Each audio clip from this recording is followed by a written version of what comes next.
చెప్పి చెప్తూ ప్రోటోకాల్ పాటించకుండా ఉమ్, దళితులని ముఖ్యంగా దేవుడి సాక్షిగా ఉమ్, ఒక డిప్యూటీ సీఎం గారిని బట్టి విక్రమార్క గారు దాదాపు ఆయన ఊహ తెలిసినప్పటి నుంచి కాంగ్రెస్ లోనే ఉండి ఉమ్, కాంగ్రెస్ కోసమే తన జీవితాన్ని అంకితం చేసినటువంటి బట్టి విక్రమార్క గారిని దేవుని సాక్షిగా అవమానించిన వీళ్ళు మాట్లాడటము అనంటే ఉమ్, ఇంక ఎట్లాంటి ఆ అంటే ప్రజాస్వామ్యబద్ధమైనటువంటి విషయాలను గాని ఉమ్, లేదంటే ఆత్మగౌరవానికి సంబంధించినటువంటి అంశాలను గాని ఉమ్. లేదంటే ఓపెన్ గా బీజేపీ కులాలకి మతాలకి వ్యతిరేకమైనటువంటి ఎజెండాను బీజేపీ వాళ్ళు అమలు చేస్తే ఉమ్, ఇంటర్నల్ గా వీళ్లకు ఎలాంటి భావజాలం ఉంది అనేది యాదాద్రి సాక్షిగా ఉమ్. దేవుడి సాక్షిగా బయటపడింది. ప్రజలకు తెలంగాణ ప్రజలందరికీ కూడా అర్థమైంది. గతంలో తెలంగాణ ప్రజా బీఆర్ఎస్ అధికారంలో ఉన్నప్పుడే కేసీఆర్ పక్కన ఒక దళిత నేత కూర్చుంటే లేదు నువ్వు అటు పక్క కూర్చున్న వీడియో కూడా బాగా వైరల్ అయింది సత్యవతి గారు. ఎస్ అంటే కాకపోతే ఇక్కడ బట్టి విక్రమార్క కూడా క్లారిటీ ఇచ్చినారు కదా, నేను డిప్యూటీ సీఎం గా రాష్ట్రాన్ని శాసిస్తున్నాను. బట్టి విక్రమార్క గారికి క్లారిటీ ఇచ్చారు ఆశా గారు. అసలు ఏమైనా కాంగ్రెస్ పార్టీలో మీరు ఒకటే గమనించండి, డిప్యూటీ సీఎం గారు బట్టి గారు ఇప్పించారు అంటే రాష్ట్రంలో అందరూ కూడా మేధావులు, ప్రజాస్వామికవాదులు, ఆలోచన ఉన్న సృహ ఉన్న ప్రతి ఒక్కరు కూడా నాట్ ఓన్లీ బీఆర్ఎస్ గవర్నమెంట్ అండి, ప్రతి ఒక్కరు కూడా బట్టి విక్రమార్క గారికి యాజ్ పర్ ప్రోటోకాల్ పాటించని విధానాన్ని ఖచ్చితంగా ప్రశ్నించారు. ఆ ప్రశ్నలోంచి ఆ దాంట్లో నుంచి వీళ్ళు సమాధానం చెప్పుకోలేని స్థితిలో పడ్డారు. కాబట్టి అంతెందుకు మేడం, ఒక బట్టి విక్రమార్క గారు కాదు, వీళ్ళు గవర్నమెంట్ లోకి వచ్చిన తర్వాత ఎంత మంది కింది స్థాయి వాళ్ళకి పదవులు ఇచ్చారు. మీరు మొన్న బ్రదర్ ఒక అతను మొత్తం లిస్టు చదువుతున్నాడు, ఎంతమంది రెడ్డి సామాజిక వర్గానికి సంబంధించిన వాళ్ళు రేవంత్ రెడ్డి గారు తన చుట్టుపక్కల పెట్టుకున్నారని చెప్పేసి ఒక టీఎస్పీఎస్సీ రేవంత్ రెడ్డి గారు చుట్టాలు ఎవరు రాలేదండి. సత్యవతి గారు తప్పుడు ఆరోపణలు చేయకుండా రేవంత్ రెడ్డి గారు చుట్టాలు ఒక్కడు కూడా రాలేదు. మాటలు కష్టపడ్డ వాళ్ళు ఎవరి నుంచి వచ్చారో కానీ అది ఆ కాంగ్రెస్ పార్టీ సంస్కృతే లేదు. అవుతుంది. కేసీఆర్ గారు నిన్న కరీంనగర్ సభలో మాట్లాడారు అని చెప్పేసి అంటే వాస్తవము. ఇవాళ ప్రజలు వాళ్ళు రైతులు గాని, మహిళలు గాని, ప్లస్ నిరుద్యోగులు గాని బయటికి వచ్చి అరే మేము పొరపాటు చేశామని చెప్పేసి వాళ్ళు ప్రకటిస్తున్నటువంటి పరిస్థితి మీరు చూడండి. ఇప్పుడు గురుకుల నోటిఫికేషన్ కి సంబంధించి గత ప్రభుత్వం నోటిఫికేషన్ ఇస్తే నోటిఫికేషన్ కి భిన్నంగా ఇవ్వాలా వాళ్ళు నియామక పత్రాలు ఇచ్చి మేమే ఇచ్చామని చెప్పేసి పోజులు కొట్టుకున్నటువంటి పరిస్థితి.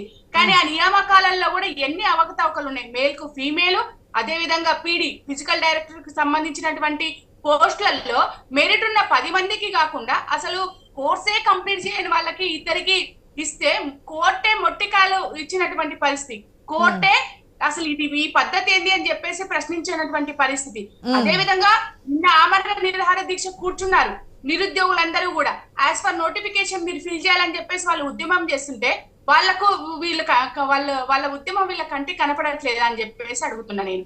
అదే విధంగా కాళేశ్వరానికి సంబంధించి 2 పిల్లర్లు కూలిపోయినాయని చెప్పేసి మిగిలిన వాటర్ అంతా కూడా ఆపేయడం మూలంగా ఇవాళ తెలంగాణ మొత్తం మళ్ళీ బీడుబారే పరిస్థితి. రైతులందరూ కావాలి కేసీఆర్ గారు అని చెప్పేసి మాట్లాడుతున్నటువంటి పరిస్థితి.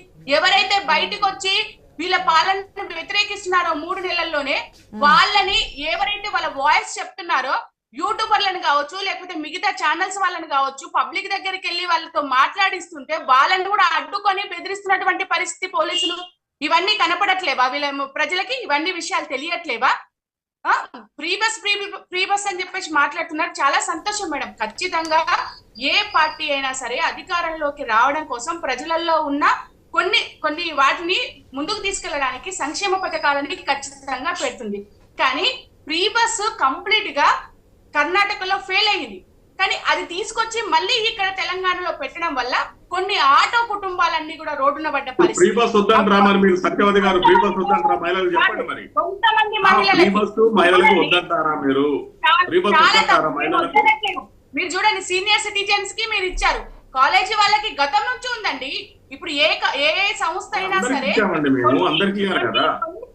పాటించాల్సింది. గుండు గుత్తాగా ఇచ్చేసి మహిళల్ని అభివృద్ధి చేస్తున్నామంటే విద్యా ఉద్యోగ రంగాలలో మహిళలకు ఇవ్వాల్సిన అవకాశాలను మీరు తొక్కి పెడుతూ ఉద్యోగాలలో ఇవాళ జీవో నెంబర్ 3ని మీరు తీసుకొచ్చి మహిళా రిజర్వేషన్ ని మీరు తుంగలో దొక్కారు. కావాలంటే జీవో నెంబర్ మీద మీరు స్టడీ చేయండి శ్రీనివాస్ రెడ్డి గారు.